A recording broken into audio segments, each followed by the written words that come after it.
All right, I'm the Flat Rate Master, and today we're comparing shorty half-inch drive impacts.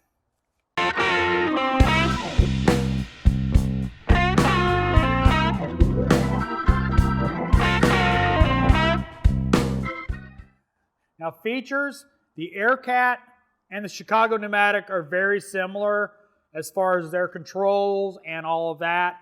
Size-wise, the AIRCAT's just a little bit shorter. Depth-wise, they're about identical, so just slight size difference.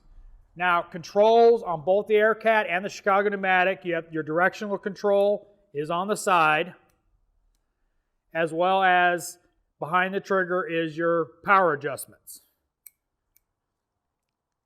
Pretty compact, pretty strong. Now, the IR is typical Ingersoll Rand. Push button, direction change, along with the dial. Pretty standard for IR. Now size-wise, it is a little bit bulkier than the Chicago Pneumatic. It's a little thicker, a little bit, maybe a 1/4 inch difference in height from here to here. And it's about that much taller. Got a nice little cross section. Now, depending on your like or dislike of the controls, might dictate which one you go with.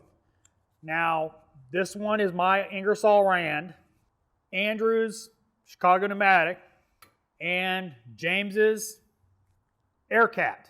One thing I did forget to mention on the AIRCAT is it has a tab at both sides to change directions.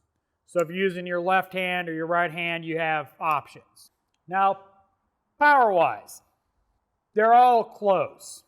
Now, this is not going to be scientific. I don't have a, fancy $100,000 tester or whatever.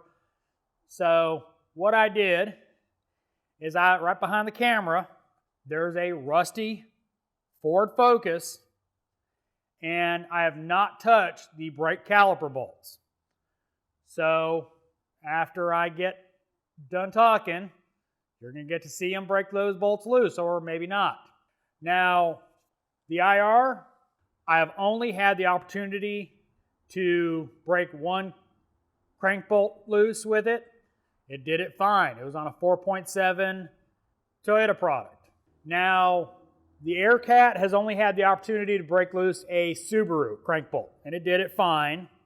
The Chicago Pneumatic, however, Andrew's had for a little while, so it's broken a few crank bolts loose, and a GM unmolested on its first brake job, red Loctite, broke it loose. It struggled a little bit, but it was able to break them loose and pull them out, so pretty healthy. Now, you guys know I normally don't show tools in action. It's just not really how I do it. But I figured I'd give you a little treat. Fair warning, if you got headphones in, you might want to turn the volume down or, pull them out because it's going to be loud.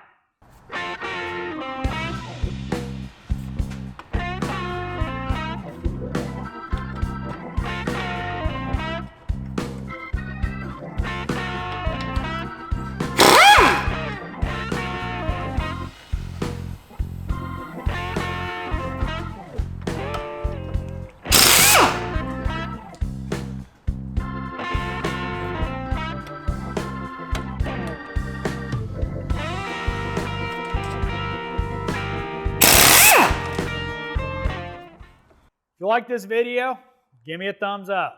If you want to see more videos like this, subscribe. Make sure to hit that bell notification so you get notified when I put out a new video. If you didn't like the video, maybe you don't like shorty impacts, give me a thumbs down.